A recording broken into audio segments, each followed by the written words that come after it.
الصلاۃ والسلام علیک یا سیدی یا رسول اللہ وعلی آلک و اصحابک یا سیدی یا حبیب اللہ۔ دیکھیے، جب کوئی شعور والی قوم اللہ اور اس کے محبوب کے فرامین کو چھوڑتی ہیں نا، پس دیوار لگا دیتی ہے، اپنی خواہشات آگے رکھتی ہے، یورپ کی تقلید کرتی ہے۔ بحیثیت مسلمان ہماری سب سے اولین ترجیح اللہ اور اس کے محبوب کے فرامین پہ عمل پیرا ہو کے اپنی زندگیوں کے اندر خوبصورتی لانے کو ترجیح دینی چاہیے۔ دیکھیے نا، میں سن رہا تھا کہ شہر خاموشوں پہ بھی ٹیکس لگ گیا ہے، جس کو قبرستان کہتے ہیں۔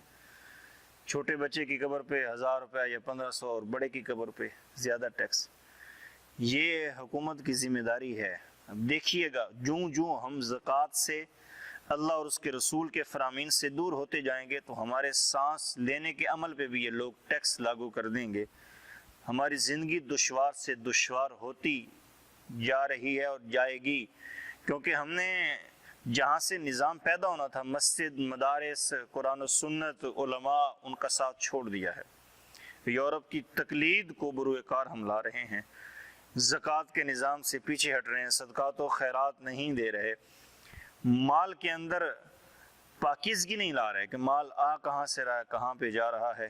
اس لیے خدارا اپنا تعلق مساجد کے ساتھ، مدارس کے ساتھ جوڑیں، اپنی کمائی کے اندر نتھار لائیں۔ پاکیزگی کے اعتبار سے میں اس بات کی مذمت کرتا ہوں کہ حکومت کا یہ کام ہے کہ وہ اچھا نظام ڈیولپ کرے شہر خاموشاں کے اندر۔ دیکھیے نا، لاہور بڑا شہر ہے، ایک قبرستان کے اندر ایک قبر بنتی ہے، اس کے اوپر ایک قبر بنتی ہے، لوگ پیسے دے کے قبرستان کے اندر جگہ خریدنے پہ مجبور ہیں۔ 15-20 ہزار روپے سے کم تو شہر خاموشاں کے اندر، لاہور جیسے شہر کے اندر، قبرستان کے اندر جگہ ملنا ناممکن ہے۔ تو جگہ مفت کے اندر فراہم کرنا، تدفین کے مراحل کے اندر آسانیاں پیدا کرنا، یہ حکمرانوں کا کام تھا۔ لیکن اس ملک کے اندر مرنا بھی مشکل ہے اور سانس لینا بھی مشکل ہے۔ 15-20 ہزار مرنے پہ لگ جاتا ہے، پھر اس کا سال کا ٹیکس علیحدہ دیا جاتا ہے۔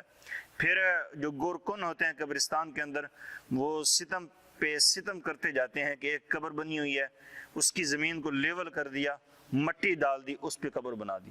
پھر کچھ عرصہ بیتتا ہے اور پھر اس کو لیول کر دیا، پیسے لے کے اس پہ قبر بنا دی۔ یہ کتنا ظلم ہے مسلمان میت کے ساتھ، مسلمان مردے کے ساتھ۔ ہمیں اپنا شعور اجاگر کرنا ہوگا اور اپنی نگاہوں کو، اپنے ایمان کو، اپنے رزق کو اسلام کے قانون کی طرف متوجہ کرنے پڑے گا۔